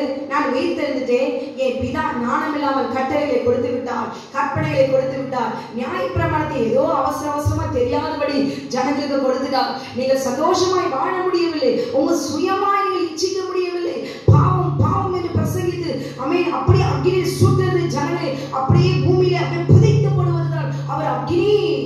ஆனா நான் கிருபையுள்ள தேவன். ஹல்லேலூயா. இத பாருங்களேன், ரெண்டு கையை பாருங்க, அடிச்சு ரத்தம் சிந்தியை அடிச்சு கொண்டு போட்டு காயத்தோடு வந்து நான் நிக்கிறேன். இதோ உங்களுக்காக நான் என்ன செய்யறேன்? உரிமையை கொடுத்துட்டேன். Enjoy your life. ஹல்லேலூயா. நீங்க சந்தோஷமா பாவம் செய்யுங்க, அந்த இடத்துல செய்யுங்க, வெளியரங்கமா செய்யுங்க. தேவனுடைய கட்டளை நான் அழித்து விட்டேன் என்று சொல்லி தேவனாகிய கர்த்தர் ஆமென் என்னுடைய நாமத்தை மாத்திரம் சொல்ல வேண்டும். எப்படி? இயேசு கிறிஸ்து மாத்திரம் சொல்ல வேண்டும். கர்த்தராகிய இயேசு கிறிஸ்து, அவருடைய நாமம் உயிர்த்தெழுந்த பிறகு எந்த நாமம்? இயேசு கிறிஸ்து மாத்திரமல்ல, கர்த்தராகிய இயேசு கிறிஸ்து. கர்த்தர் யார்? அவரோடு கூட இருக்கிறார். இயேசு ரட்சிக்கிறவராய் வந்தவர் கிறிஸ்து. ஹல்லேலூயா. அபிஷேகம் பண்ணப்பட்டவராய். ஆமென். க்ளோரி. அவர் உயிர்த்தெழுந்த பிறகு என் ஆண்டவராகிய இயேசு கிறிஸ்து கற்பனைகளை பிதாவுடைய கற்பனைகளை நிறைவேற்றுவதற்காக யூதனாகிய இயேசு கிறிஸ்து. ஹல்லேலூயா. கட்டளைகளை யார் ஏற்றுக்கொண்டு ஓய்வு நாளை ஆசரிக்கிறார்களோ அவர்களே ஆவிக்குரிய இஸ்ரவேலன். அவர்கள்தான் உள்ளான யூதன். கட்டளைகள் அழைத்துட்டாரு, அதெல்லாம் இல்ல, இயேசு மட்டும் எனக்கு போதும் அப்படி கண்ணை மூடிட்டு கண்ணாடியில முகத்துல பாக்குற போதெல்லாம் உண்மையா நிஜத்தை பார்க்கணும். கண்ணாடியில முகத்தை பார்த்துட்டு ரொம்ப அழகா இருக்கு கட்டளைகள் சொல்லி போகிறதுக்காக இல்ல, அதுல வாழ வேண்டும், அதுல நடக்க வேண்டும். ஹல்லேலூயா. நடக்க போதுதான் எவ்வளவு காரியங்கள் தேவனாகிய கர்த்தர் நமக்கு பார்த்து பார்த்து அவர் எழுதி கொடுத்திருக்கார் என்று புரிந்து கொள்ள முடியும். ஹல்லேலூயா. ஆமென். ரோமர் 9வது அதிகாரம் 24வது வசனம் 25, 26 பார்க்கும்போது அவர் யூதரிலிருந்து மாத்திரமல்ல. பாத்தீங்களா? இன்னைக்கு அது இஸ்ரவேல அது யூதன் சொல்றாங்க. தேவனாகிய கர்த்தர் எழுதி கொடுத்திருக்காரு, அவர் யூதரிலிருந்து மாத்திரமல்ல புறஜாதிகளிலிருந்து நம்மை அழைத்திருக்கிறாரே. பாத்தீங்களா? என்ன அப்படி ஒரு ஜாதி வெறி! இவர் அப்படியே ஆவிக்குரிய இஸ்ரவேல். ஒரு நாள் ஃபாஸ்டிங் போடு உபவாசத்து இருந்து பரிசுத்தமா இருக்க முடியாது. பெண்ணோடு சேராம தேவனுடைய கட்டளைகளை பரிசுத்தமாக வேண்டும் தேவனுடைய சித்தமா இருக்கிறது அறிந்திருந்தோம். ஒரு நாள் பரிசுத்தமா இருக்க முடியவில்லை. இன்னைக்கு உபதேசிக்கிற சத்தியங்கள் என்ன? திருவிருந்துக்கு இது மனுஷன் பரிசுத்தமா இருக்க முடியாது, அதுக்கு தான் திருவிருந்து கொடுக்குறாங்க. போய் எடுத்துட்டு வந்து சுத்திகரிச்சுட்டு மறுபடியும் சேர்த்துல பொருள் மறுபடியும் அவங்க உட்கார்ந்து போய் குடிச்சிட்டு வந்து மறுபடியும் பாவத்தில் விழு. இதற்கு தான் கிருபை. வஞ்சித்து புறஜாதியா இருக்கிற நீங்கள் இவர்கள் போதிக்கிற சத்தியத்தின்படி உபதேசத்தின்படி நடந்து விடாதீர்கள். துருபதேசம், துரோகம், பரிசுத்த மாத்திரமே கர்த்தர் போதிக்கிற சத்தியம் பூரணமாக வேண்டும். எடுத்த உடனே ஒரு மனுஷனை பரிசுத்தமாக முடியாது. தோட்டத்தை விட்டு வெளியே போன நீ ஒவ்வொரு வருஷம் தான் பரிசுத்தமாக வேண்டும் என்ற சிந்தையோடு கூட ஒவ்வொரு கணவனும் ஒவ்வொரு மனைவியும் பிள்ளைகளையும் சுத்திகரித்துக் கொண்டு வருஷம் அவர் சுத்திகரித்துக் கொண்டே வர வேண்டும். அல்லேலூயா. இதுதான் வாழ்க்கை. வாழ்க்கையை அனுபவிப்பதற்காக அல்ல, வாழ்க்கையை அனுபவித்து அதோடு கூட தேவனோடு கூட சஞ்சரித்து பூர்ணமாக வேண்டும். ஓய்வு நாளிலே மரிக்கும் பொழுது நான் பூரணப்பட்டவன், நான் சுத்திகரிக்கப்பட்டவன், பாவத்துக்கு மரித்தவன்கிறதான ஆமென் அடையாளத்தோடு கூட ஓய்வு நாளே ஓய்ந்திருக்கும்படி சொன்ன தேவனாகிய கர்த்தர் கட்டளை நமக்கல்லன்னு சொல்லி பொய் துருபதேசங்களை போதிக்கிற சத்தியத்துக்கு ஆமென் மனம் திரும்பி இயேசுவே மெய்யான தேவன் ஏற்றுக்கொண்ட புறஜாதியார இருக்கிற நீங்கள் அதை அறிந்து கொள்ளுங்கள். ஹல்லேலூயா. ஆண்டவருக்கு சொல்ல அவர் யூதரிலிருந்து மாத்திரமல்ல புறஜாதியிலிருந்து நம்மை அழைத்திருக்கிறாரே பவுல் சொல்லுகிறார். ஆமென். அந்தபடி எனக்கு ஜனங்கள் அல்லாதவர்களை என்னுடைய ஜனங்கள் என்றும், என்னுடைய ஜனங்கள் என்ன யாரு? புறஜாதியார். ஏன்? அவர்கள் தேவனுடைய கட்டளையின்படி நடக்காதவர்கள், கீழ்ப்படியாதவர்கள். ஆனால் ஆண்டவர் சொல்லுகிறார், இப்ப எனக்கு ஜனங்கள் அல்லாதவர்களை என்னுடைய ஜனங்கள் என்றும், சேகிக்கப்படாதவர்களை சேகிக்கப்பட்டவர்கள் என்று சொல்லி அழைப்பேன். ஏன் தெரியுமா? தேவனுடைய கட்டளையின்படி கிறிஸ்தவர்கள் இஸ்ரவேலர்கள் நடக்கிறதில்ல, நடக்க மாட்டேங்கிறீங்க கட்டளைக்கு. அதனால கீழ்ப்படியாத இருக்கிற புறஜாதியாரை நான் என்ன செய்வேன்? நான் அவர்களுக்கு ரட்சிப்பை கொடுக்க போகிறேன் அல்லேலூயா என்று சொல்லி அவரை நான் அழைப்பேன். யாருக்கு அப்ப ரட்சிப்பு போனது? ஆமென். கட்டளைக்கு கீழ்ப்படியும்படி தேவனாகிய கர்த்தர் தம்முடைய பிள்ளைகளுக்கு கொடுத்தார். கீழ்ப்படியாமல் தேவனுக்கு துரோகம் செய்து வனாந்தரத்துல அந்த இடத்துல தேவர்களுக்கு வழிபட்டு துரோகம் செய்தீர்களே. அல்லேலூயா. ஆமென். இன்றைக்கு என்ன துரோகம்? அது நமக்கு கொடுக்கிற கட்டளைகள் எல்லாம் நமக்கல்ல, சொல்லப்பட்ட சத்தியத்துக்கு கீழ்ப்படியாதபடிக்கு. இங்க சொல்லப்பட்ட சத்தியம் என்ன? எனக்கு ஜனங்கள் எல்லாம் என்னுடைய ஜனங்கள் என்றும், சேகிக்கப்படாதவர்களை சேகிக்கப்பட்டவர்கள் என்று சொல்லி அழைப்பேன் என்று சொல்லி தேவனாகிய கர்த்தர் அவர் எழுதி கொடுத்திருக்கிறார். ஹல்லேலூயா. ஆமென். அது மாத்திரமல்ல 26வது வசனத்துல பார்க்கும்போது நீங்கள் என்னுடைய ஜனங்கள் அல்லவென்று அவர்களுக்கு சொல்லப்பட்ட இடத்திலே ஆண்டவர் சொல்ற கட்டளைக்கு கீழ்ப்படி. இனி நீங்க என்னுடைய ஜனம் அல்ல.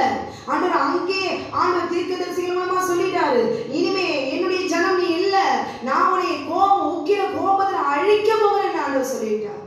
என்னுடைய ஜனம் சேஷ்டபுத்திரன் தான் நான் உன்னை நினைச்சேன், அழைத்து கொண்டு வந்தேன். ஆனா வனாந்தரத்துல நீ என்னை புறஜாதியர் மத்தியில் அவமானப்படுத்தினேன். அவருடைய தேவர்களை வணந்து பணிந்து கொண்டு கர்த்தருக்கு ஆராதனை என்று சொல்லி அவமானப்படுத்தின பரிசுத்த குலைச்சலாக்கின இந்த ஓய்வு நாளிலே தேவனோடு கூட ஓய்ந்திருக்க நாளில் இளைப்பாறப்பட முடியாதபடிக்கு பொல்லாத தேவர்களுக்கு பணிந்து கொண்டு பலியிட்டு விக்கிரகங்களுக்கு பலியிட்டு ஆமென் தேவன் பரிசுத்தமுள்ள தேவனை அவருடைய நாமத்தை பரிசுத்த குலைச்சலாக்கினபடியினாலே நீங்கள் என்னுடைய ஜனம் அல்லவென்று தேவன் அங்கே ஆண்டவர் உக்கிர கோபத்தோடு தீர்ப்பு எழுதினார். அல்லேலூயா. கொஞ்சம் கிருபையில உயிர் தப்பி பிழைந்து ஆமென் தேசத்துக்கு உள்ள நுழைகிறதுக்கு முன்பாகவே எல்லாம் சீரழிந்து போட்டார்கள். அல்லேலூயா. ஆமென். அவர்களுக்கு சொல்லப்பட்ட இடத்துல அவர்கள் ஜீவனுள்ள தேவனுடைய பிள்ளைகள் எனப்படுவார்கள் ஓசியாவின் தீர்க்க தரிசனத்தில் எழுதியிருக்கிறது. அல்லேலூயா. ஆமென். வேத வசனம் தேவனாகிய கர்த்தர் புறஜாதியார் இஸ்ரவேலர் ஆமென் இவர்கள் கிரேக்கர் இவர் யூதர் இப்படி பிரித்து பிரித்து பார்க்கிற தேவன் அல்ல. அவர் யூதரிலிருந்து மாத்திரமல்ல புறஜாதியிலிருந்தும் நம்மை அழைத்திருக்கிறாரே. இன்றைக்கு ஆபிரகாமை எழுப்பி அந்த தகப்பனை கேட்டா கூட நான் புறஜாதியான் என்று சொல்லுவான். அப்படி போய் சொல்ல மாட்டான். சரிங்களா? ஆனா ஆபிரகாம் சாராளுக்கு மீறி சாராளுக்கு செய்த துரோகம், அப்படி ஆகாருக்கு செய்த துரோகம், கேத்ராளோடு கூட செய்த ஆபிரகாம் வாழ்ந்த வாழ்க்கையெல்லாம் புட்டு புட்டு வைத்து கேள்விப்படி சபை சிரிக்கும். இன்னைக்கு ஆபிரகாமை எழுப்பி கேட்டீர்களா? ஆமாம், நான் புறஜாதியான், என்னை கர்த்தர் தம்முடைய கிருபையினாலே அழைத்தார் என்று சாட்சி சொல்லுவார். ஆனால் இன்றைக்கு நான் ஆவிக்குரிய இஸ்ரவேல் என்று சொல்லுவர். ஆபிரகாம் தேவனுடைய கட்டளையின்படி அவர் கீழ்ப்படிந்தார் என்று தேவன் சாட்சி கொடுத்திருக்கிறாரே. அப்படியான இன்றைக்கு ஆவிக்குரிய இஸ்ரவேல் என்று சொல்லுகிற போதிக்கிற உலக சபைகளில் இருக்கிறவர்களை குறித்து தேவனாகிய கர்த்தர் சொல்லுவாரா? சாட்சி கொடுப்பாரா? இவர் என்னுடைய கட்டளையின்படி போதித்தார், உபதேசித்தார் என்று சொல்லி அவரால் கொடுக்க முடியுமா? உணர்ந்து சட்டத்தை உணர்ந்து கொள்ளுங்கள். ஹல்லேலூயா. ஆமென். ஓய்வு நாள், வாரத்தின் ஆமென் கடைசி நாள், அவருடைய சரீரத்தையும் ரத்தத்தையும் உட்கொள்கிற கடைசி நாளிலே நான் எழுப்புவேன். கடைசி நாள் எழுப்புவேன். எதற்கு தேவனாகிய கர்த்தர் ஓய்வு நாளை அவர் கொடுத்திருக்கிறார்? ஆமென். ஏன் இப்படி மனுஷங்களை பிரித்து பிரித்து சொல்லுகிறதுனாலே அந்த ஆட்டுக்குட்டியோட ஆத்துமாக்களை ஏன் வஞ்சித்து பாதாளத்தில் ஏன் தள்ளுகிறீர்கள்? கலாத்தியர் 3வது அதிகாரம் 28வது வசனத்துல சொல்லப்பட்டிருக்கிறது, யூதன் என்றும் கிரேக்கன் என்றும் இல்லை, அடிமை என்றும் சுயாதீனம் என்றும் இல்லை, ஆண் என்றும் பெண் என்றும் இல்லை, நீங்கள் எல்லாம் கிறிஸ்து இயேசுவில் ஒன்றாயிருக்கிறீர்கள். ஆமென். glory. நீங்கள் எல்லாரும் கிறிஸ்து இயேசுவில் ஒன்றாயிருக்கிறீர்கள். இன்றைக்கு அது இஸ்ரவேலர்கள், யூதர்கள், அது புறஜாதியார், முதல்ல தெரிந்து கொள்ளுங்க, மனுஷனுக்கு கொடுக்கப்பட்டது என்பது. அங்க தேவனாகிய கர்த்தர் மனுஷனுக்கு தேவனாகிய கர்த்தர் எழுதி கொடுத்த கட்டளை. இங்க ஆண்டவராகிய இயேசு கிறிஸ்து அவர் ஆவியானவர் எழுதி கொடுத்தவர், நீங்கள் எல்லாரும் யூதன் என்றும் கிரேக்கன் என்றும் இல்லை, அடிமை என்றும் சுயாதீனம் என்றும் இல்லை, ஆண் என்றும் பெண் என்றும் இல்லை, நீங்கள் எல்லாரும் கிறிஸ்து இயேசுவில் ஒன்றாயிருக்கிறீர்கள். நீங்கள் கிறிஸ்துவினுடையவர்களானால் ஆபிரகாமின் சந்ததியாராயும் வாக்குத்தத்தத்தின்படி சுதந்திரராயும் இருக்கிறீர்கள். ஹல்லேலூயா. இங்க யாரான சாட்சி வைக்கிறார்?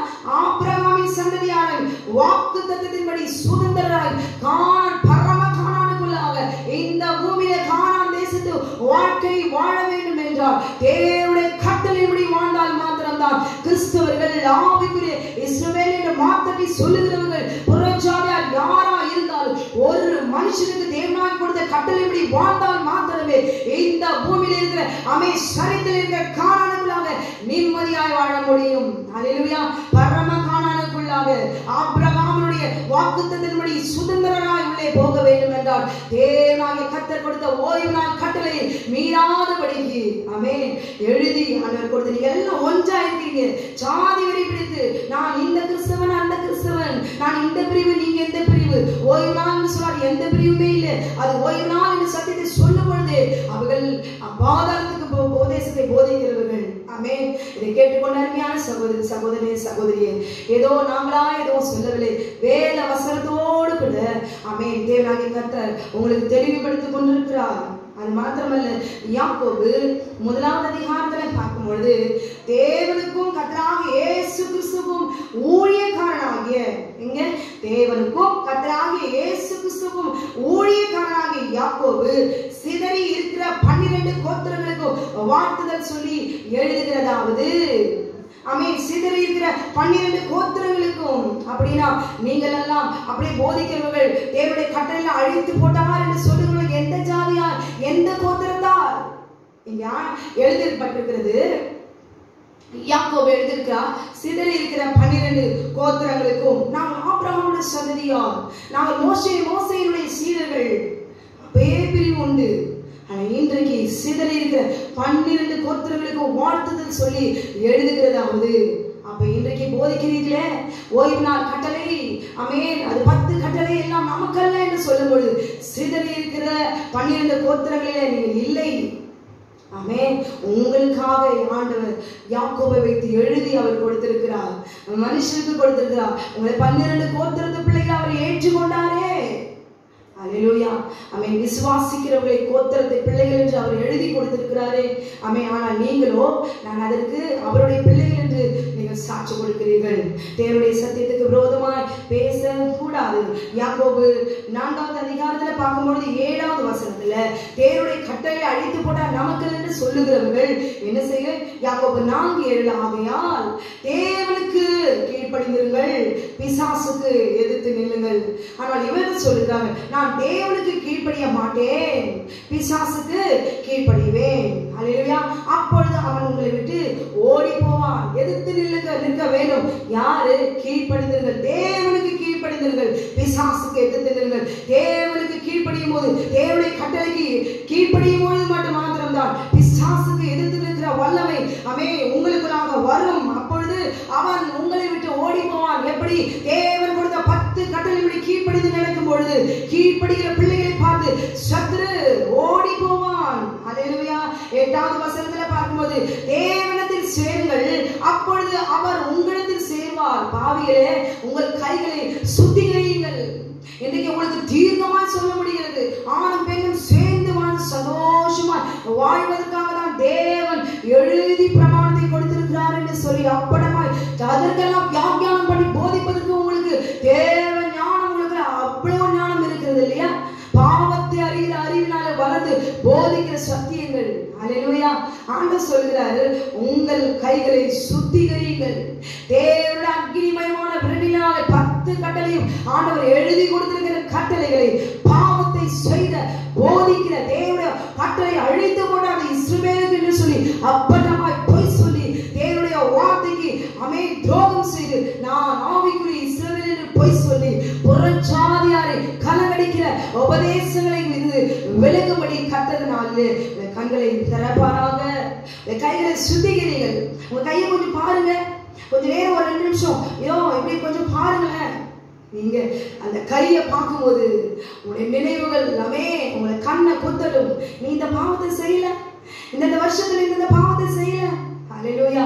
உன் வாலிப நாட்களில் என்னென்ன பாவத்தை செய்த, சிறு பிராயத்தில் என்னென்ன பாவத்தை செய்த, எல்லாவற்றையும் தேவனாகிய கர்த்தருக்கு முன்பாக இருந்து உங்க கையை நீங்களே பார்த்து கொண்டு தியானித்து பார்க்க வேண்டும். என்னுடைய கை எப்படிப்பட்ட கை தெரியுமா? நான் பாவி, பாவியிலும் மகா பிரதான பாவி என்று சொல்லி பவுல் சாட்சி கொடுக்கிறார். அல்லேலூயா. இன்றைக்கு அவரை போல நாம் சொல்லுவோமா? நான் பாவியிலும் மகா பிரதான பாவி. தேவன் யார்? அவர் அக்கினிமயமானவர். அவர் ரத்தத்தினால எழுதி கொடுக்கப்பட்ட கட்டளை அவர் அழித்தார். நியாயப்பிரமாணம் நமக்கல்ல, ஓய்வு நாள் கட்டளை நமக்கல்ல, அது இஸ்ரவேலுக்கு யூதருக்கு என்று சொல்லி போதிக்கிற அழிந்து போகிற கை சொல்கிற உபதேசங்களை அறிந்து கொண்டு அதிலிருந்து விலகி உங்களுடைய இருதயத்தை சுத்திகரியுங்கள். ஆண்டவர் யூதருக்கு மாத்திரமல்ல, அவர் புறஜாதியாருக்கும் தேவனாக இருக்கிறார். இன்றைக்கு பாருங்க, ஒரு புறஜாதியார் கிறிஸ்து ஆண்டவராகிய இயேசு கிறிஸ்து மெய்யான தேவன் என்று சொல்லி ருசித்து அன்போடு கூட வரும்பொழுது துர் உபதேசங்களை போதித்துக் கொண்டிருக்கிறீர்களே, அந்த ஆத்துமா ஓய்வு நாள் கட்டளை அறியாதே தேவனுடைய 10 கட்டளை அழித்துட்டார் என்று சொல்வதனால அந்த புறஜாதியார் எதனால ரட்சிக்கப்பட முடியும்? எப்படி விசுவாசிக்க முடியும்? எப்படி பரிசுத்தமாக முடியும்? அல்லேலூயா. அவர்களுக்குள்ள ஒரு பிரமாணம் உண்டு. அவர்களுக்கும் நியாயமான பிரமாணங்கள் உண்டு. அவர்களும் அவர்கள் மனசாட்சிப்படி வாழ்கிறார்கள். நாம் செய்வது தவறு. நல்ல புறஜாதியார், நல்ல குடும்பங்கள், அவருடைய தேவர்களுக்கு பயந்தவர்களா ஒழுக்கமான புறஜாதியார் குடும்பங்கள் அநேகம் உண்டு. ஆனால் அப்படி தேவனை ஏற்றுக்கொண்டு வருது ரட்சிக்கும்படியான வார்த்தை, போதிக்கிற வார்த்தை இல்லையே. அல்லேலூயா. கேட்டுக்கொண்டிருக்க அருமையான சகோதரனே, ஒருவேளை நீங்கள் புறஜாதியார் ரட்சிக்கப்பட்டு தேவனுடைய கட்டளைகளை குறித்து அறிந்து கொள்ளாமல் அதனுடைய எச்சரிப்பை உணராதபடிக்கு ஏன் எழுதி கொடுத்தார் என்று உணராதபடி இருப்பீர்கள். ஆனால் நீங்கள் அறிந்து கொள்ளுங்கள். ஏனென்றால் இவ்விதமான உபதேசங்கள் பொய் உபதேசங்கள் உங்களை ராஜ்யத்துக்குள்ளாக சேர்க்க முடியாது. அல்லேலூயா. தேவன் கொடுத்த ஓய்வு நாள் கட்டளை மாத்திரமல்ல, 10 கட்டளைகளும் தேவனாகிய கர்த்தர் மனுஷனுக்கு கொடுத்தார். அல்லேலூயா. புறஜாதியார் கிறிஸ்தவர்களுக்கு தேவனாகிய கர்த்தர் அவர்களுக்கு பிரமாணமும் தேவன் எகிப்திலிருந்து கொண்டு வந்த இஸ்ரவேலருக்கு அவர்களுக்கு 10 கட்டளைகளும் மனுஷர்களுக்கு இல்ல, அது புறஜாதிகளுக்கு இல்ல அப்படி என்று வேறுபடுத்தி எதையும் பிரித்து சொல்லவில்லை. அல்லேலூயா. எல்லாருக்கும் தேவனாகிய கர்த்தர் அவர் கொடுத்தார். புறஜாதியாருக்கும் தேவனாகிய கர்த்தர் கற்பனைகளை கொடுத்தார். கற்பனைகள் நியாய பிரமாணங்களை குறித்து பேசும்போது மூர்க்கமடைந்து பல்லு கட்டு ஸ்தேவானை கல்லிருந்து கொன்று போட்டார்கள். கொன்று போடும்போது புறஜாதியார் அதை கண்டார்கள் என்பதை உணர்ந்து பார்த்து அல்லேலூயா ஆத்மாவை ரட்சித்துக் கொள்ளுங்கள். உங்களை காப்பாற்றுவதற்கு தேவன் மாத்திரமே. ஒவ்வொரு மனுஷனையும் காப்பாற்றுவது தேவனால மாத்திரம்தான் முடியும். அல்லேலூயா. இந்த சோதகராலே நான் ரட்சிக்கப்பட்டேன், இந்த சபையால ரட்சிக்கப்பட்ட சபைக்கு உண்மையாயிராதீர்கள், போதகருக்கு உண்மையாயிராதீர்கள். போதகர் மூலமாய் உள்ளிருந்து வந்த கர்த்தருடைய வார்த்தை, ஆவியானுடைய வல்லமையான வார்த்தை அவர்கள் மூலமாய் தொட்டது என்பதை உணர்ந்து ஆவியானுக்கு உண்மையாயிருங்கள். நாளிலே போதகரிடத்தில் சேர்ந்து இந்த வார்த்தையை தொட்டதிலிருந்தாங்க. அவருக்கு உண்மையாயிராதபடி தேவன் எனக்கு உண்மையாய் வாழும்படி கொடுத்த 10 கட்டளையின்படி நான் உண்மையாய் வாழ்வேன், நான் சாட்சியாய் நிற்பேன். தேவன் ஓய்வு நாள் 7ஆம் நாள் கொடுத்த கட்டளை எதற்கு? ஒரு மனுஷனுடைய ஆத்துமா அந்த நாளிலே கீழ்ப்படிந்த கட்டளை கீழ்ப்படியும் பொழுது அந்த நாளிலே நித்திய இளைப்பாறுதலுக்கு அடையாளமாய் கொடுக்கப்பட்ட அந்த நாளிலே அவன் நம்முடைய ஆத்துமா நித்திய இளைப்பாறுதலுக்குள்ளாக பிரவேசிக்கும் என்பதை உணர்ந்து கொள்ளுங்கள். ஞாயிற்றுக்கிழமை நாளிலே உங்களுடைய கிரியைகள் எல்லாம் உயிர் பெற்று எழும்போது தேவன் உங்களுக்கு நித்திய ஜீவனை கொடுத்து சுதந்திரித்துக் கொள்வதற்கு உங்களை தேவனாகிய கர்த்தர் உயிரோடு கூட அவர் எழுப்புவார்.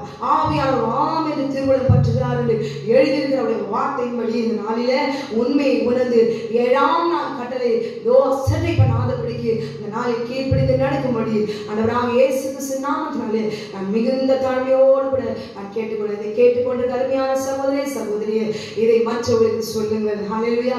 இதை மற்றவர்களுக்கு விதையுங்கள். கர்த்தர் உங்களை ஆசீர்வதிப்பாராக. ஆமென், ஆமென்.